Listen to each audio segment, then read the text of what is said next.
Like drastic change आ गई है basically. पहले जो थी इतनी फैकल्टीज़ हमारे पास नहीं थी जो कि अभी है। जैसे कि मैम ने मेंशन किया कि अभी पैड्स है हमारे पास, अभी मैथ्स है हमारे पास, प्रॉपर क्लास है हमारे पास जहाँ पे हम प्रॉपरली प्रैक्टिस कर सकते हैं। अर्लियर क्या होता था कि पहले हम कहीं पे भी जहाँ पे भी हमें पार्क्स वगैरह मिल जाती थी हम वहाँ पे प्रैक्टिस कर लेते थे बिकॉज़ उतनी फैकल्टी नहीं थी। और ख़ासकर जो है कश्मीर की मेंटालिटी भी अब चेंज हो गई है। आजकल हर कोई पेरेंट जो है अपने बच्चों को जो है स्पोर्ट्स के फील्ड में जाने दे रहा है। पहले ये उतना मैटर नहीं करता था, जैसे अब जो है इसकी जो थिंकिंग वगैरह जो है पेरेंट्स की वो भी चेंज होती जा रही है। एंड रिसेंटली जितने भी मैंने देखे हैं आजकल हर कोई फैमिली में कोई ना कोई बंदा है जो मतलब स्पोर्ट्स में है, कोई ना कोई चिल्ड्रन जो है वो स्पोर्ट्स में है। और यहाँ पे लाइक बहुत सारी जो चेंजेस हमें देखने को मिल रही है, जैसे कि आजकल काफ़ी ज़्यादा रेनोवेशन चल रही है हमारे इंडोर में भी, बख्शी में भी, एंड बहुत सारी जगहों पे जो है मतलब रेनोवेशन हो रही है ताकि हमें प्रॉपर क्लास मिल सके जहाँ पे हम प्रॉपरली प्रैक्टिस कर सकें। आई थिंक हर जहाँ से उनको पॉसिबल हो रहा है वो सपोर्ट दे रहे हैं हमें, क्योंकि आजकल सिर्फ स्टडीज़ नहीं है जहाँ पे स्टूडेंट जो है अपना दिखा रहे हैं पोटेंशियल, जहाँ पे स्पोर्ट्स भी है जहाँ पे पोटेंशियल दिखा पा रहे हैं students, and all because of government. After abrogation of article 370 आप खुद देख सकते हैं कि हर गांव, हर क्षेत्र में, हर ब्लॉक में किस तरह से काम हो रहा है, कैसे हमारे रोड, कैसे हमारे ड्रेनेज सिस्टम, कैसे हमारी जो पीएचई को लेके जितने भी मसाइल थे सब ग्रेजुअली सेटअप हो गए हैं। ऑलमोस्ट सब काम हो रहे हैं और इंशाल्लाह और जो पेंडिंग है वो भी आए दिनों में कंप्लीट हो जाएंगे। कल 37 एब्रोगेट होने के वजह ऑलरेडी था ही, स्क्रैप हुआ था। अब क्या है कि हमारे भाजपा ने फ्रंट लेके इसको किया है, तो ये एक तरह का इन्होंने रखा था वो कुछ दिखाने के लिए, लाइक ए स्कैर वो प्रो कि भाई आर्टिकल 370 है कुछ नहीं होगा। तो वो हटाने के बाद आप खुद देख रहे हैं कैसे डेवलपमेंट हो रही है हर क्षेत्र में। क्या लग रहा है? वही तो एक सिंगल स्टंट है उनके पास वोट गेन के लिए, जबकि वो सब हो सकता ही नहीं है। हाँ, स्टेट हुड की बात है, वो तो हमारे माननीय अमित शाह जी ने, हमारे होम मिनिस्टर ने कहा है कि आए दिनों हम इस पे देखते हैं, जब जरूरत पड़ेगी तो हम इसको कर देंगे वापस। बाकी 370 का रहा मसला, ये इनको पॉलिटिकल एजेंडा है, स्टंट है, रेस्ट नथिंग। देखा जाए कि दफ़ा 370 जब हटाए तो उसके लिहाज से अगर देखा जाए तो यहाँ पर वो डेवलपमेंट हो गई है। तो इस हिसाब से अगर हम देखा जाए कि कश्मीर में ज़्यादा और जम्मू में अगर हम देखेंगे, हम पहले कश्मीर का बताएंगे, हम कश्मीर के रहने वाले हैं, हम कश्मीर का ही बताएंगे ज़्यादा तरीके से कि अगर हम देखा जाए कि पहले यहाँ पर जो यहाँ पर दहशत था एनसी और पीडीपी का, कि दफ़ा जो 370 था वो कोई चीज़ है। अगर ये हट गया समझो बाहर के लोग आएंगे, सब जो ऐसा हो जाएगा, तो वैसा तो नहीं। इन्होंने अपने घर के लिए दफ़ा 370 रखा था। तो उस हिसाब से अगर हम देखा जाए तो जब से वो टूट गए तो तब से यहाँ पर डेवलपमेंट हो गई। मैं अगर आपको बताऊँ कि हमारे गांव में अगर मैं ज़्यादा दूर के पहले अपने गांव में जाऊँगा, आज 70 साल या 60 साल तक वहाँ पर मैगडम मतलब वहाँ पर रोड थे वो ख़राब थे, वो ठीक हो गए। नंबर 1 पानी था वो आज चल रहा है। ये भी कर रहा था इससे पहले, मगर वो लोग नहीं कर रहे थे। अगर हम देखा जाए कि गोल्डन कार्ड आज सबके घरों में है, अगर देखा जाए कि 2000 सबके अकाउंट में आ रहे हैं। अगर देखा जाए कि डिजिटल इंडिया इस वक्त अगर हम देखें वो हो रहा है इस वक्त। अगर हम आज देखें कि कंप्यूटर हर किसी के बच्चे में है, ठीक है। इन्होंने कुछ अगर हम देखा जाए कि अभी हम कश्मीर में अगर हम देखेंगे इंशाल्लाह रोज़गार भी जल्दी आएगा, तो इस लिहाज से चलेगा। तो इन्होंने एक खौफ रखा था, इन्होंने एक दहशत रखी थी कि इन्हीं के घर के सब होने चाहिए, इन्हीं के घर के मतलब दफ़ा 370 अगर हट गया पता नहीं यहाँ पर क्या हो जाएगा। हम तो मुझे लगता है कि लोग आज खुश हैं कि इस लिहाज से मुझे लगता है कि अगर पैसा पहले सबसे बड़ा होता है किसी की जान बचाना, वो बीजेपी वालों ने बचा दी। इनका को अगर कोई बच्चा मरता था इनको लगता था कि अगर आज एक मर गया कल दूसरे का मरेगा। इनका जो सियासत वो चल रही थी इस पर, ठीक है, वो सियासत चल रही थी इस पर। मगर अगर देखे जाए कि आज मुझे बताए, मैं आप ही को क्वेश्चन करूँगा, आप मुझे क्वेश्चन, मैं आप ही को बोलूँगा कि मुझे आप ही बताएं कि मीडिया वाले हर जगह जाते हैं, हर एरिया में जाते हैं। आप मुझे बताएं कोई मर गया, किसी का बच्चा मर गया, चलो ठीक है, ये कह रहे कि सब कह रहे कि इन्होंने यहाँ पर फौज लाया, सब कह रहे कि इन्होंने ये दहशत किया, चलो यार, मगर लोग तो बच गए ना। लोग तो इस वक्त यहाँ पर बचे हैं ना, हमारे जवान तो बचे ना। स्कूल तो है, आज जो हड़ताल होता है वो मत होता है, किसी की दुकानें बंद मत होती है। रोज़ यहाँ पर कैलेंडर निकलता था वो बंद हो जाए, ये बंद हो जाए। तो हम खुश हैं, आज अपनी ज़िंदगी अच्छी तरीके से गुजारे हैं, अमन है यहाँ पे आज, तो हम आज अच्छी तरीके से ये गुजारे हैं। ये उनको हो गया नुकसान, नेशनल कॉन्फ्रेंस, PDP और कांग्रेस वालों को।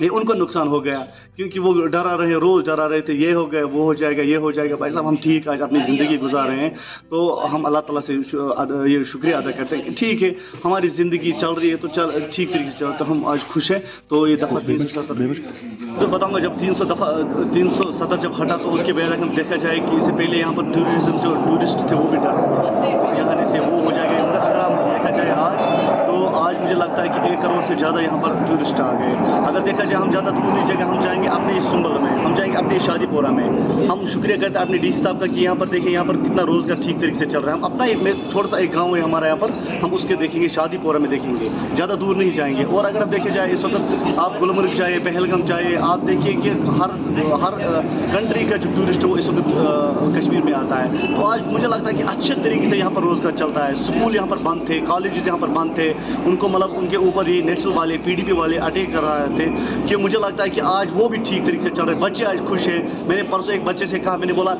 भाई साहब बेटा मुझे बताइए कि ये स्कूल जो कॉलेज आप आ रहे हैं तो कितना मज़ा आ रहा है। इसने कहा कि नसीर साहब मुझे आज दूसरी लाइफ स्टार्ट हो गई। मैंने ये नहीं सोचा था कि हम कभी ये वर्दी जो ये पहनेंगे, मगर हम आज खुश, हम स्कूल जाते हैं।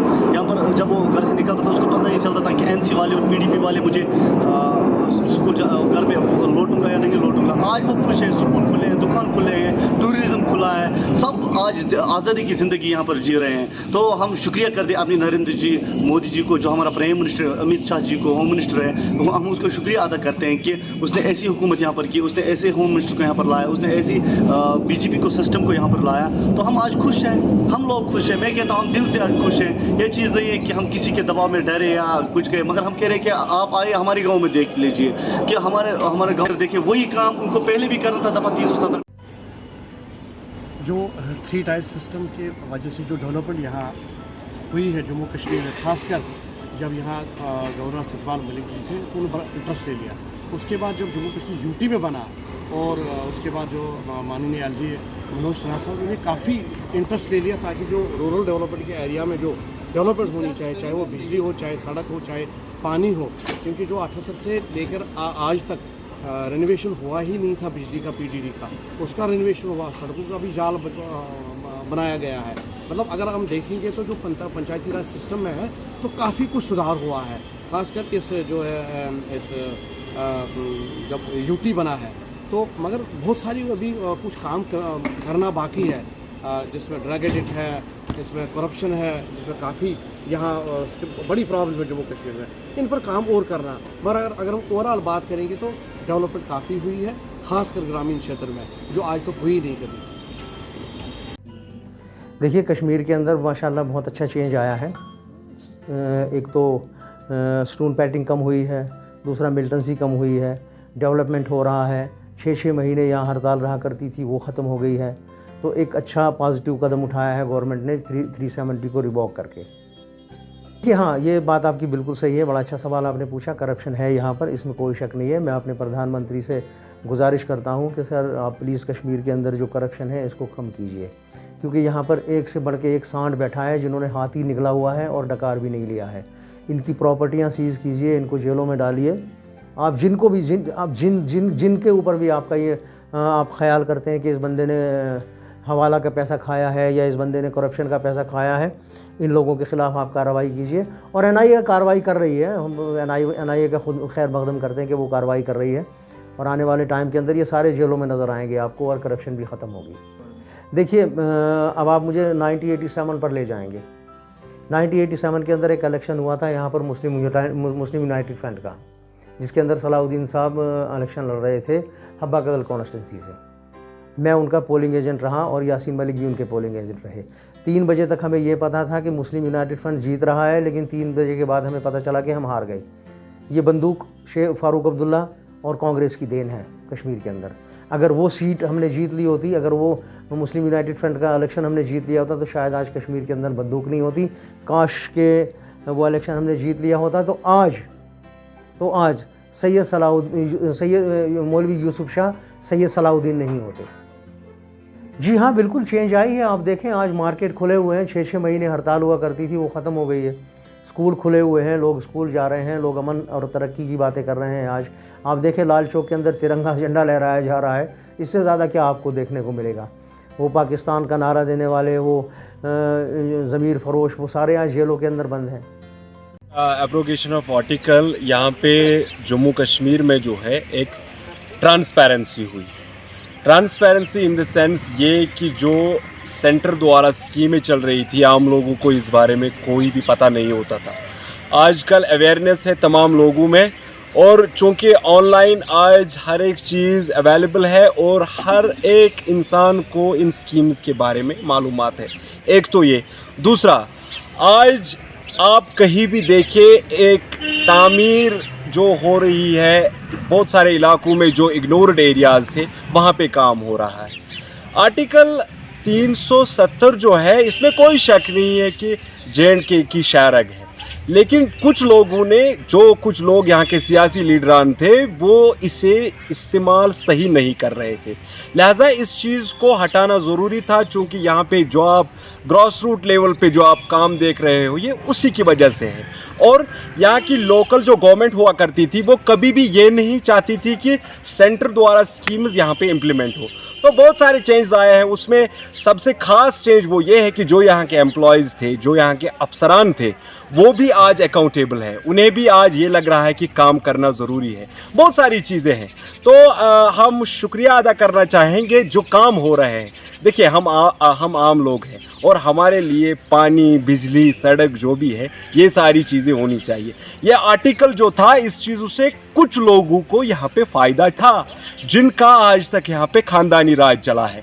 आज तक लोगों को पता ही नहीं था कि आर्टिकल क्या है। जो 370 धारा 370 जिसे हम कहते हैं, आम लोगों को पता ही नहीं था। ये कुछ लोग थे जो इसे अपने लिए इस्तेमाल करते थे। आम लोग यहाँ के जो है वो जमहूरियत में यकीन रखते हैं और हमें इससे कोई फ़र्क नहीं पड़ता। आम लोगों के इससे कोई फ़र्क ही नहीं पड़ता। हाँ, देयर आर इश्यूज़ कि कभी कभार हो जाता है, लेकिन आप ये देखिए कि दूर दराज इलाकों में कितना काम आजकल हो रहा है। लेकिन हम सरकार का शुक्रिया अदा करना चाहेंगे। देखिए, हम जैसे आम लोग, हमें इन चीज़ों के साथ कोई ये लेना देना नहीं है। बस हमें रोटी, बिजली, पानी और रोज़गार होना चाहिए। बाकी ये धाराएं जो भी है वो उन्हीं को मुबारक, हमें बस काम होना चाहिए। Thank you.